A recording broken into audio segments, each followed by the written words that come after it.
Namaskar and pranam to all of you. Again, I am coming back to my channel, Hasid Government Rule Guru. Let's compete. Today, I will discuss General Financial Rules 2017 Fantabulous MCQ 5. It is the fifth MCQ. So, my friends, please subscribe my channel, share my channel, like my channel, so that you can get notification for my upcoming videos. So, definitely, this part would be interesting one.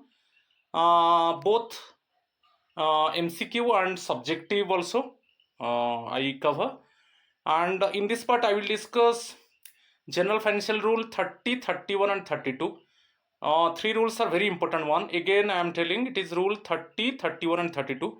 10 MCQs I will discuss, and also briefly I will explain about the General Financial Rule 30, 31 and 32, and it would be useful for you for both objective and subjective type. So follow my Facebook page, same Hasid Government Rule Guru. If you follow my page, then systematically you can get the link of my video, and my WhatsApp number is there, 8327782034. If any query is there, you can contact with me and clear your doubt. Now I am going to discuss 10 MCQs and Fantabulous MCQ 5, and I will discuss General Financial Rule 30, 31 and 32. Question number 1, you see, according to Rule 30 of GFR, a sanction for any fresh charge shall lapse if no payment has been made within option 6 months, 9 months, 12 months, 24 months. Fresh charge means suppose new expenditure, okay, sanction हो गया, new expenditure का sanction हो गया, तो यदि उसका कुछ part payment नहीं होगा कि फुल पेमेंट नहीं होगा, तब वो सैंक्शन ऑफ एक्सपेंडिचर को कितना दिन के अंदर लैप्स कर दिया जाएगा, यही क्वेश्चन पूछा है. कोई फ्रेश चार्ज मीन्स आपको कंफ्यूजन नहीं होना है. Fresh charge means fresh expenditure, हम प्रीवियस एक्सपेंडिचर को नहीं लेंगे. कोई फ्रेश एक्सपेंडिचर सैंक्शन होता है जब वो इशू होगा, so with in how many months if any part payment or full payment cannot be happened, then within how many months, within how many years it can be lapsed, यही दिया है. तो option जो है 6 months, 9 months, 12 months, 24 months, it is option C 12 months. आपको याद रखना है, कभी भी कोई न्यू एक्सपेंडिचर के ऊपर सैंक्शन इशू होता है, यदि उसका कोई पार्ट पेमेंट और फुल पेमेंट नहीं होगा, तो वो 12 मंथ्स में, बियॉन्ड ऑफ 12 मंथ्स वो लैप्स हो जाएगा, निरस्त हो जाएगा. ठीक है, तो ये है सैंक्शन ऑर्डर में मेंशन होना चाहिए. कभी कभी सैंक्शन ऑर्डर में ये मेंशन होता है कि ये जो न्यू एक्सपेंडिचर सैंक्शन हुआ, इट इज फॉर 14 मंथ्स की 15 मंथ्स, मोर देन 12 मंथ्स.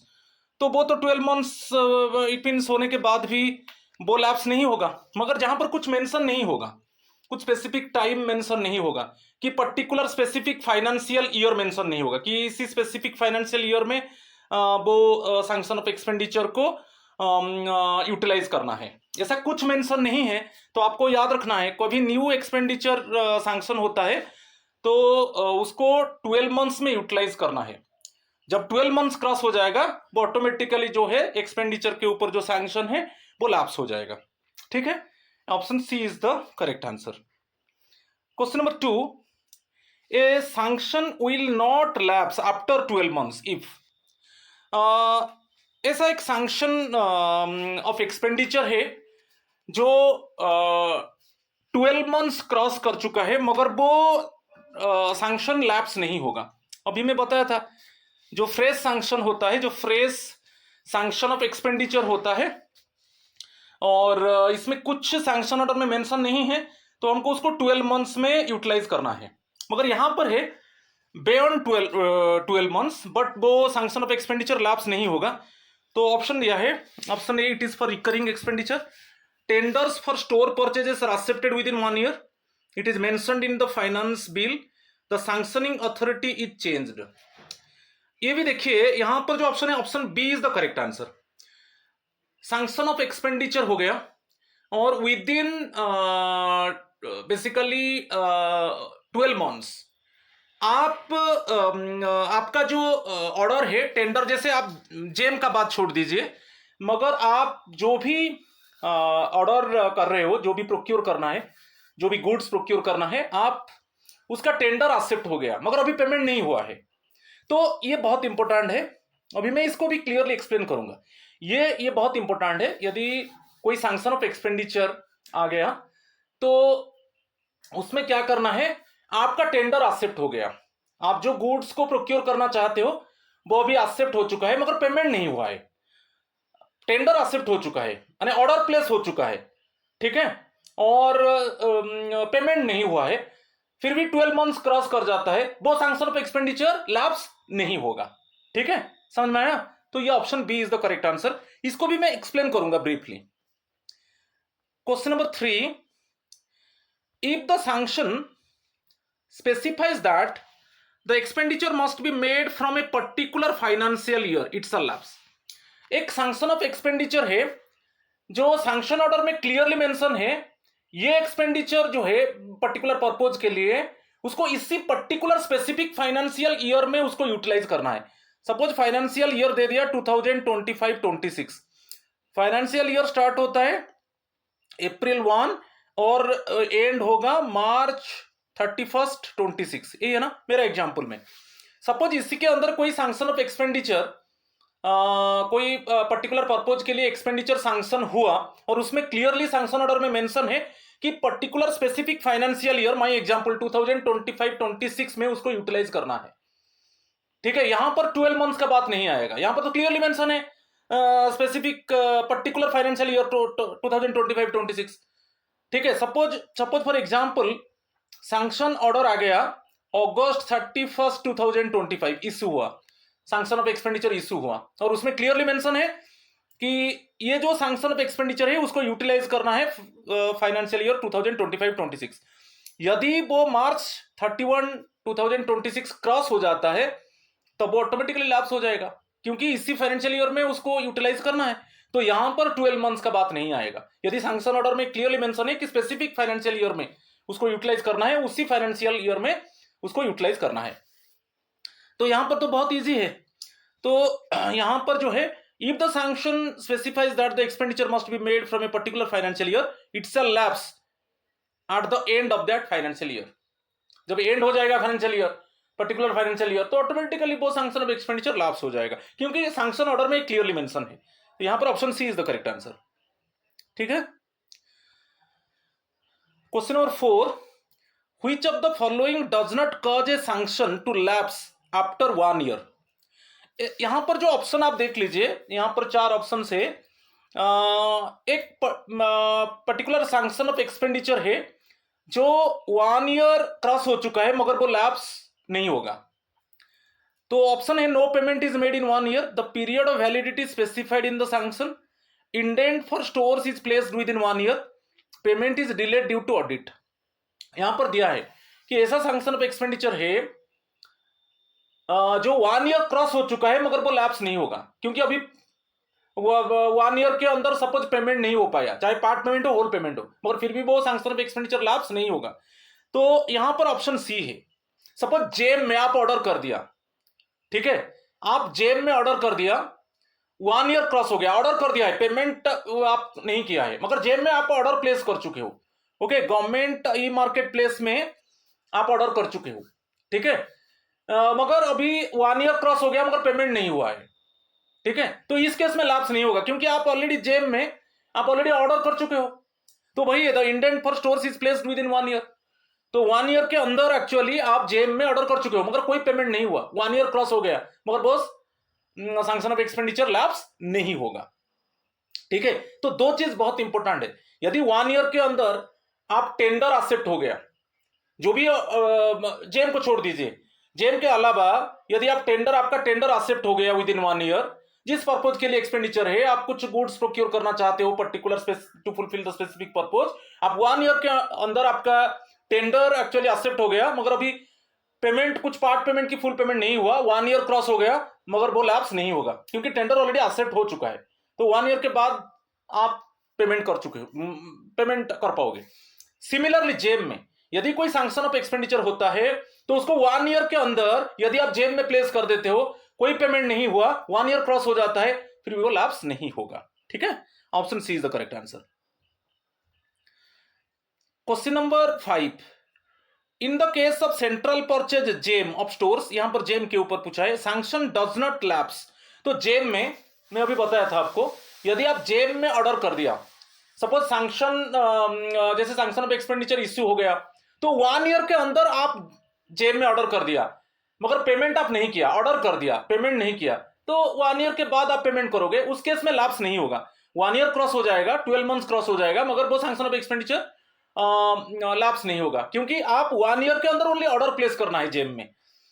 ठीक है, तो वही है कि indent options, indent is placed on central purchase organisation within 2 years, tender is invited within 6 months, indent is placed within 1 year of issue of sanction, budget is available for next year. ये है option सी, क्योंकि 1 year के अंदर only आप GeM में order place कर देना है, पेमेंट आप 1 ईयर क्रॉस होने के बाद कर सकते हो, मगर उस तरीके का सैंक्शन ऑफ एक्सपेंडिचर हो गया, आप 1 ईयर के जब इश्यू हुआ 1 ईयर के अंदर आप जेम में ऑर्डर कर दिया, कोई पेमेंट नहीं हुआ, 1 ईयर क्रॉस हो गया, कोई प्रॉब्लम नहीं है, वो लैप्स नहीं होगा, क्योंकि आप ऑर्डर कर चुके हो, पेमेंट नहीं है, तो 1 ईयर क्रॉस होने से कोई प्रॉब्लम नहीं है। तो यहां पर भी option C is the correct answer. अभी थोड़ा ब्रीफली हम एक्सप्लेन करेंगे, जो रूल 30 को देखेंगे। रूल 30 आप बेसिकली जो रूल पोजीशन को देखिए, ये लैप्स ऑफ सैंक्शंस के ऊपर है, कब जो सैंक्शन ऑफ एक्सपेंडिचर जो बेसिकली वो लैप्स होगा। ए sanction for any fresh charge means new expenditure, कोई पर्टिकुलर पर्पज के लिए जब एक न्यू एक्सपेंडिचर सैंक्शन होता है, ठीक है, will lapse after 12 months from the date of issue. ये बहुत इंपॉर्टेंट है, क्योंकि यदि सैंक्शन ऑर्डर में कुछ मेंशन नहीं हुआ, क्या मेंशन होना चाहिए, ये मेंशन नहीं हुआ कि ये पर्टिकुलर फाइनेंशियल ईयर में उसको यूटिलाइज करना है, ठीक है, कि ये मेंशन नहीं हुआ है कि सपोज आपको बेसिकली 14 मंथ्स की से 16 मंथ्स की 18 मंथ्स इसका वैलिडिटी है, तो ऐसा कुछ मेंशन नहीं है। तो जिस डेट में इश्यू होगा वो सैंक्शन ऑफ एक्सपेंडिचर, जो फ्रेश चार्ज, वो उसका पार्ट पेमेंट और फुल पेमेंट नहीं होगा विद इन 12 मंथ्स, वो लैप्स हो जाएगा, unless it is specifically renewed if no payment fully और partially has been made during this period. यदि रिन्यू होता है तो ठीक है, यदि रिन्यू नहीं होगा, ठीक है, और उसमें कुछ मेंशन नहीं है, तो ऑटोमेटिकली उसका 1 ईयर के अंदर फुल की पार्शियल पेमेंट नहीं हुआ, कि फुल की पार्शियल एक्सपेंडिचर नहीं हुआ, ठीक है, तो ऑटोमेटिकली वो लैप्स हो जाएगा 12 मंथ्स के बाद। तो यहां पर तो एक्सेप्शंस को देखिए, exceptions to the 12 month rule, departmental regulation और सैंक्शन स्पेसिफाइज ए पीरियड, एक पीरियड दिया है, जैसे मैं अभी बताया था, सपोज सैंक्शन ऑर्डर में क्लियरली मेंशन है कि ये जो सैंक्शन ऑफ एक्सपेंडिचर है वैलिडिटी है 18 मंथ्स, इसमें दे दिया सैंक्शन ऑर्डर में, तो इस तरीके का केस में बियॉन्ड 12 मंथ्स उस तरीके का सैंक्शन ऑफ एक्सपेंडिचर लैप्स नहीं होगा, क्योंकि इसमें वैलिडिटी पीरियड 18 मंथ्स दिया। यदि 18 मंथ्स में उसका पार्ट और फुल पेमेंट नहीं होगा तब वो लैप्स होगा।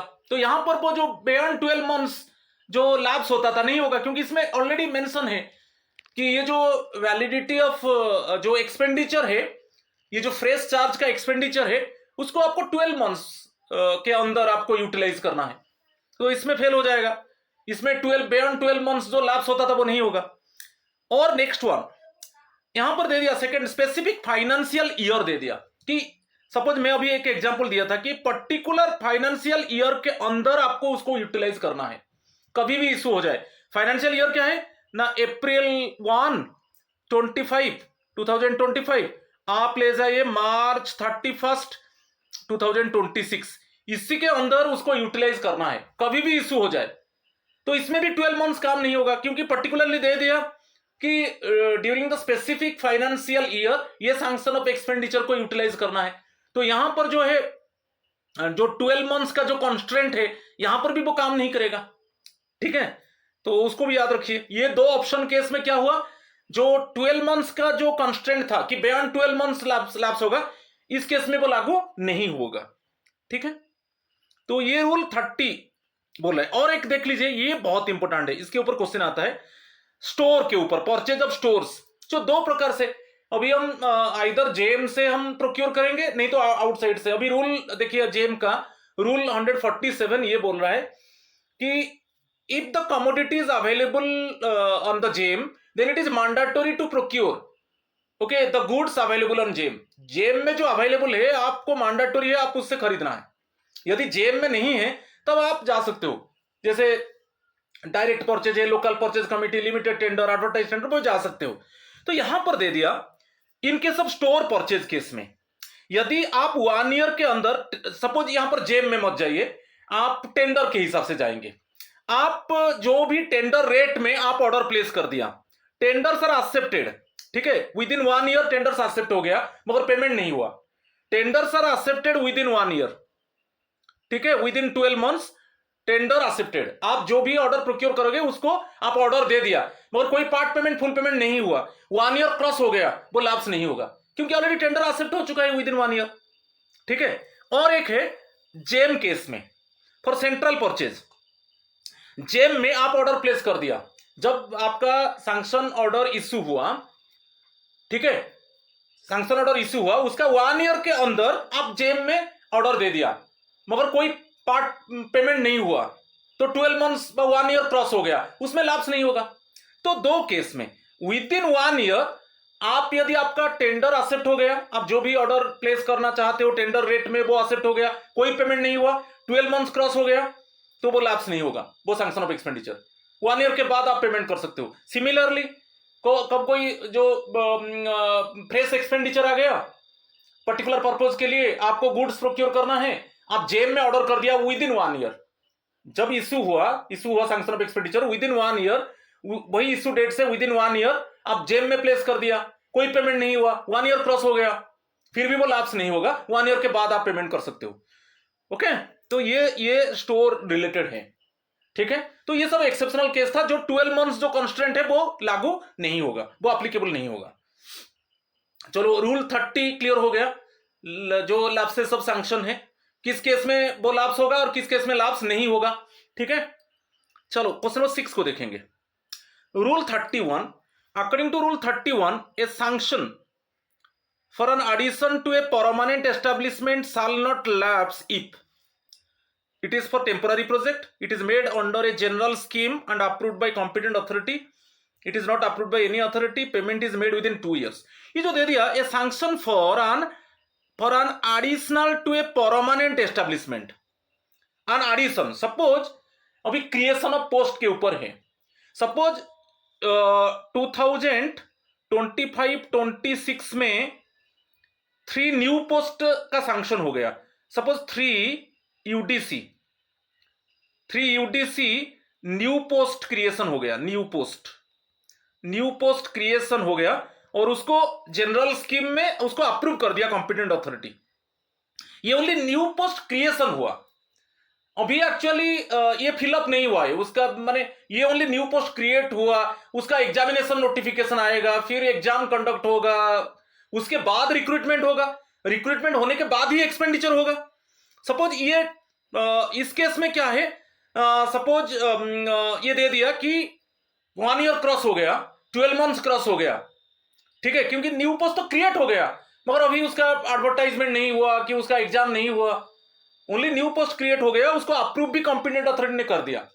तो इस केस में, ठीक है, 1 ईयर क्रॉस हो गया, वो सीट को फिलअप नहीं किया गया, और उस तरीके का केस में वो सैंक्शन एक्चुअली वो एक्सपेंडिचर होगा ना, न्यू पोस्ट क्रिएट हुआ मीन्स एक्सपेंडिचर होगा, क्योंकि न्यू पोस्ट को यदि न्यू पोस्ट क्रिएट हुआ उसके लिए तो एक्सपेंडिचर सैंक्शन हुआ ना, मगर न्यू पोस्ट क्रिएट हो गया मगर विद इन 1 ईयर फिलअप नहीं हुआ, वो पोस्ट फिलअप नहीं हुआ, यदि पोस्ट फिलअप नहीं हुआ तो कैसे एक्सपेंडिचर होगा, तो 1 ईयर क्रॉस हो गया तो उस तरीके का सैंक्शन लाप्स नहीं होगा।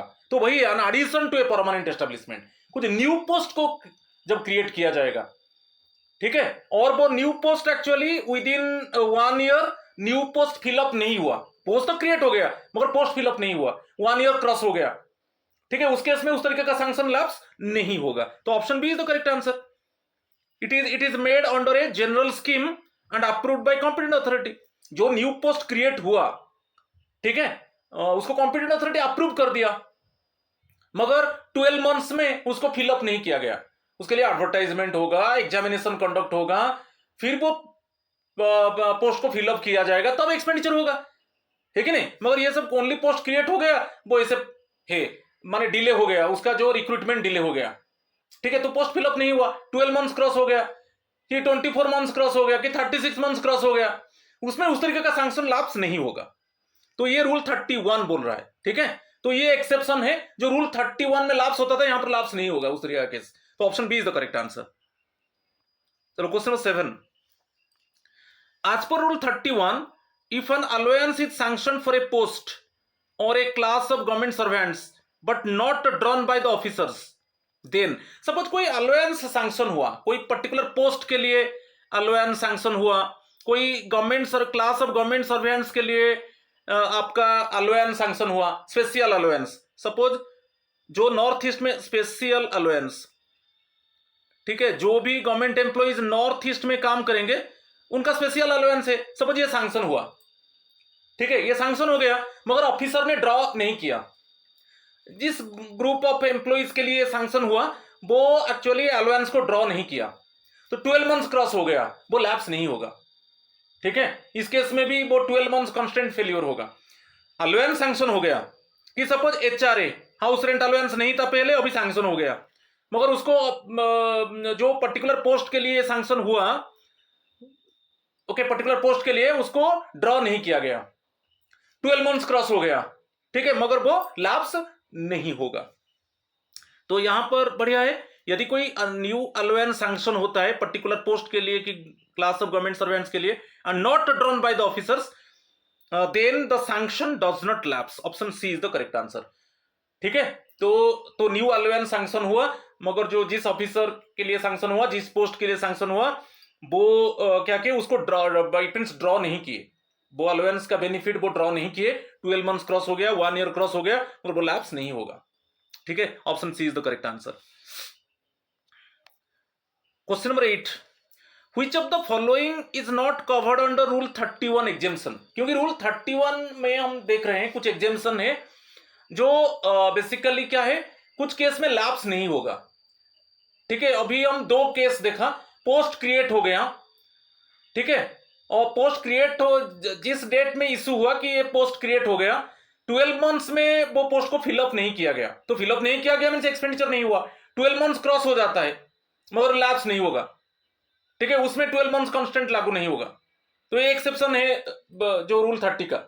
और एक में अभी बताया कि कोई न्यू अलाउंस, कोई पर्टिकुलर गवर्नमेंट सर्वेंट को न्यू अलाउंस गवर्नमेंट अलाउ कर दिया, मगर वो ऑफिसर उसको ड्रॉन नहीं किया, 12 मंथ्स क्रॉस हो गया, मगर वो भी लैप्स नहीं होगा, ठीक है। तो यहां पर which of the following is not covered, allowance not drawn by officers, yearly addition to a post under a general scheme, sanction for office furniture not utilised, allowance for a class of government servants not claimed. तो ये option C, sanction for office furniture not utilised, ये exemptions में नहीं है, rule 31 exemptions में नहीं है। अभी हम रूल 31 को एक्सप्लेन करेंगे, जस्ट देखिए ब्रीफली मैं एक्सप्लेन करूंगा यहां पर।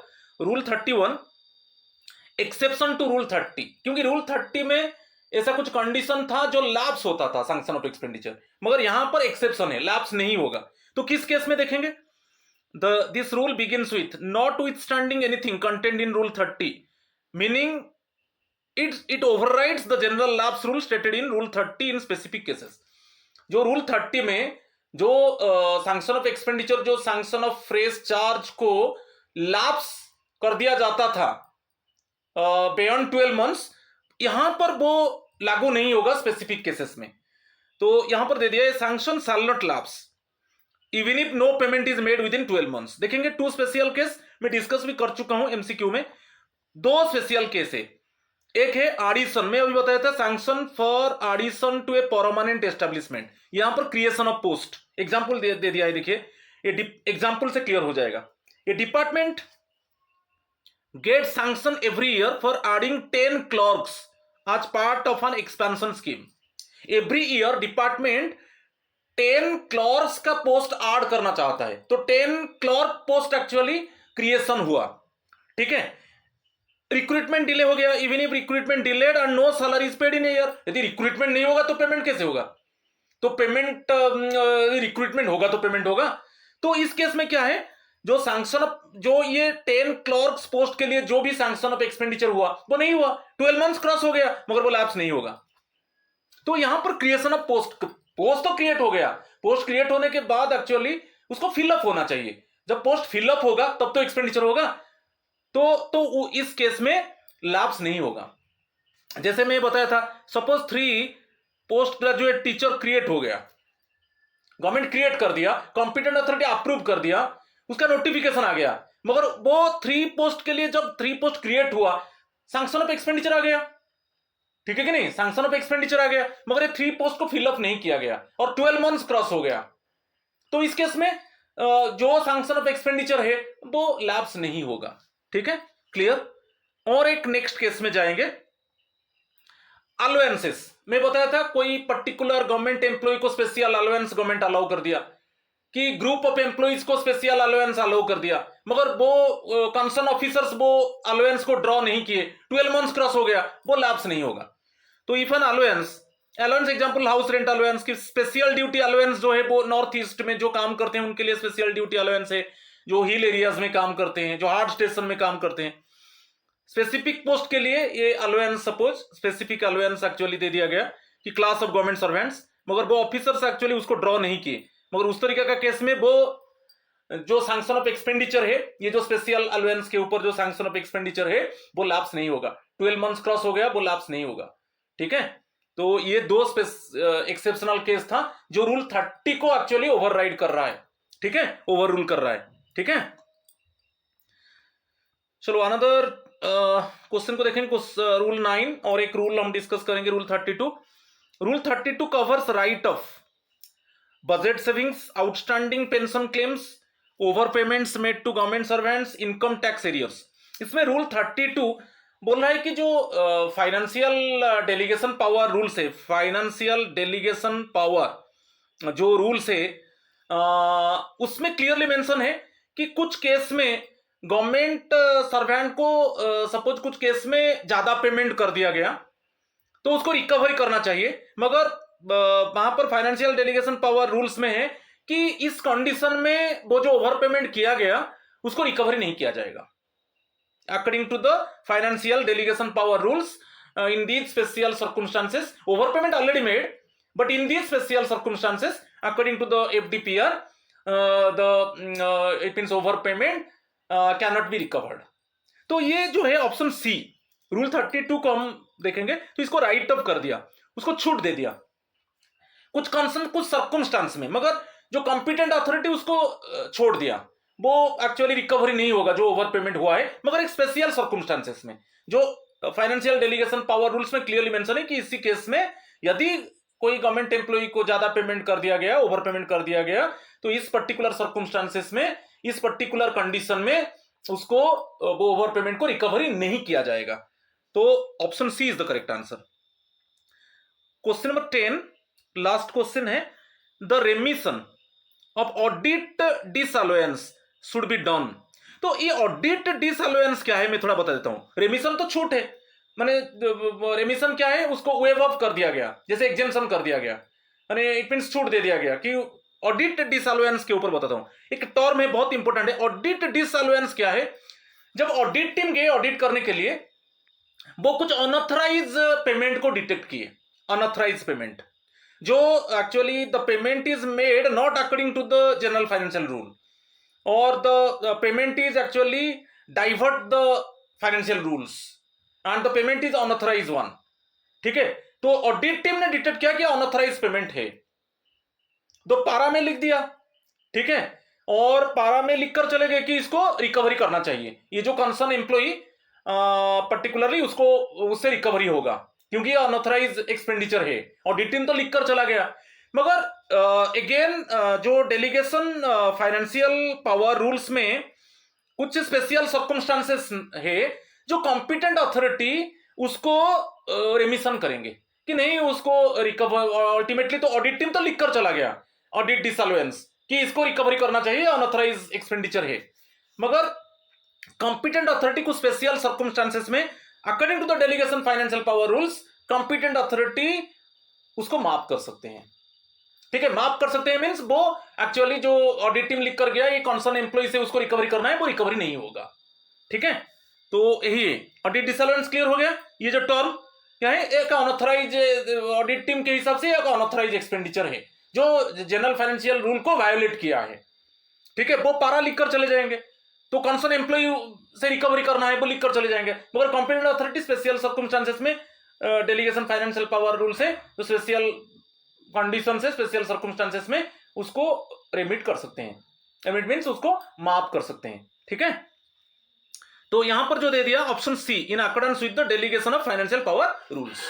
ठीक है, तो यहां पर हम देखेंगे रूल 32 बहुत इंपॉर्टेंट है। कुछ कुछ कंडीशन में क्या है ना, जो रिकवरी होना चाहिए, जो कंसर्न एम्प्लॉय से रिकवरी होना चाहिए वो रिकवरी नहीं होगा कुछ सर्कमस्टांसेस में according to the delegation financial power rules.